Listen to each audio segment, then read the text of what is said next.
po ang manok natin nanalo ng isang araw. Hindi po maganda ang pagkaano ng ng doktor. Kailangan natin ito, nabunot na po natin.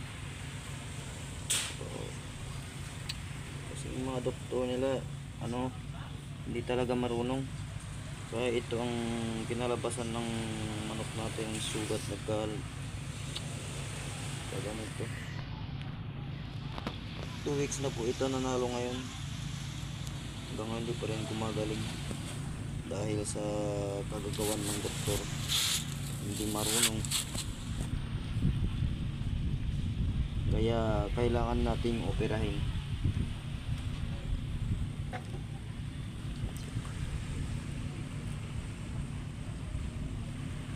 Opera natin para gumaling, tapos para mailaban natin. Siguro mga 3 months ngayon pwede na to yung laban, kasi gagaling na to.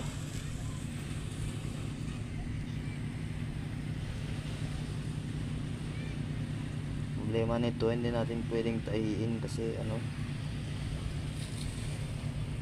iba yung yung shape ng sugat niya. Ito po tayo, ito po ang ibang mga sugat na ito. Magaling na po ito. Kailangan lang nating alisin ang tanod. Alisin natin ang tanod.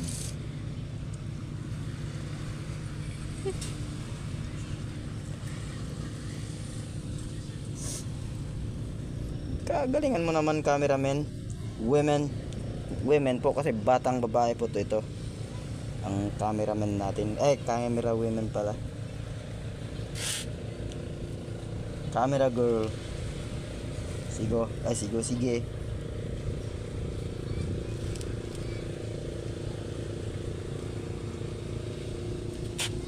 Palawak-lawakan mo naman yung camera, hindi ganyan.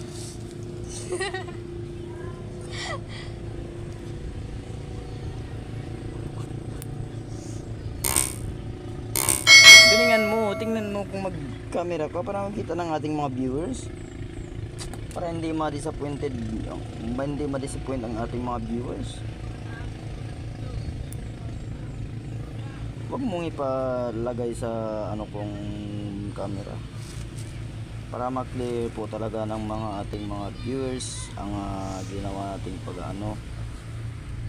ito po, nabunot. Hindi na pala kailangan ng puli, nandito lang nail cutter. Magaling pa, malakas.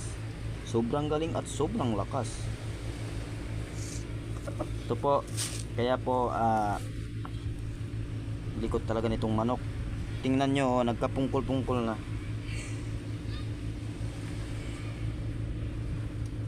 Ganito po tayo mag-alaga ng manok natin. Kailangan po, pag hindi gumaling ang sugat niya, kailangan nating i-opera. Ganyan po tayo mag-alaga ng manok, magmahal ng manok, kasi po ang manok natin kailangan nating mahalin. Kayo po mga kapwa kong sabungero, wag na po kayong magdalawang isip, mag-share, mag-like, and subscribe, at pag-share na rin pag-ipindot na rin ng notification bell para maging updated po kayo sa ating susunod na mga video tutorial. At mag-comment po kayo kung ano ang gusto nyong video na ipalalabas natin.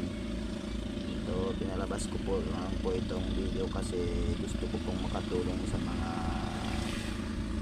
kapwa natin sa bungero na mayroong manok nila na tapos nagiging ganito, hindi na makalakad ng maayos. Kaya dapat po ganito ang gawin. Ganito po ang gawin natin para mailaban po ulit natin ang ating mga manok, para hindi mapilay ang ating manok. Kasi don't worry, everything is under control. I can manage your sugat because I'm your I'm your manager.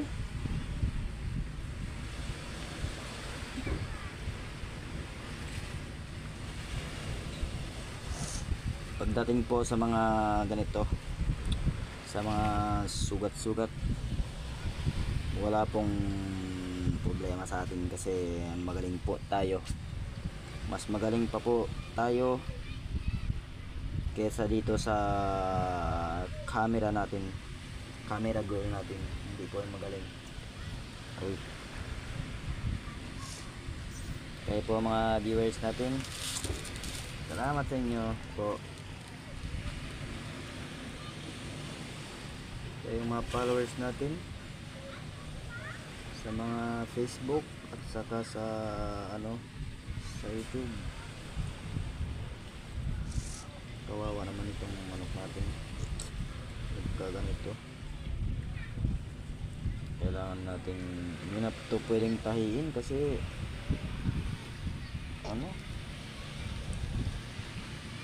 dito pwedeng tahiin kasi nabawasan ng balat. Kailangan lang natin ito hintayin gumaling siya mag-isa, maghilom mag-isa itong sugat niya. Kawawa talaga. I love my stag. This is my stag. This is 9 months old. Pero this is not just a stag kasi yung nakalaban niya bull stag na, 2 years old na yung kalaban niya. 2 times win ng kalaban niya itong manok natin. Batang bata pa pero iba talaga ang magandang linyada, tamang pagkakondisyon.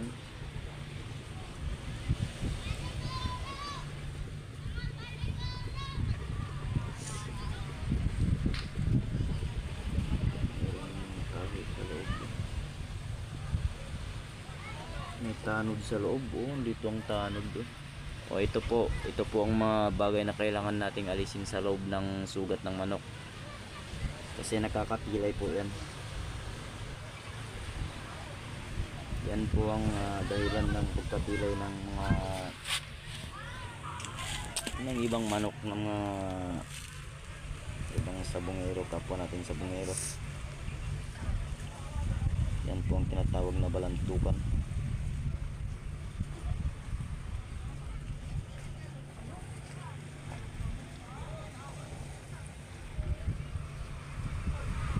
Tapos na po. Kailangan lang po natin ngayon painumin natin ng amoxicillin. Ito pong sugat hindi na po natin kailangang tahiin yan. Hintayin na lang po natin siguro mga 1 to 2 weeks. Maghihilom din yan mag-isa. Kailangan po natin painumin lang po ng amoxicillin para sa iwas infection. Ito po amoxicillin.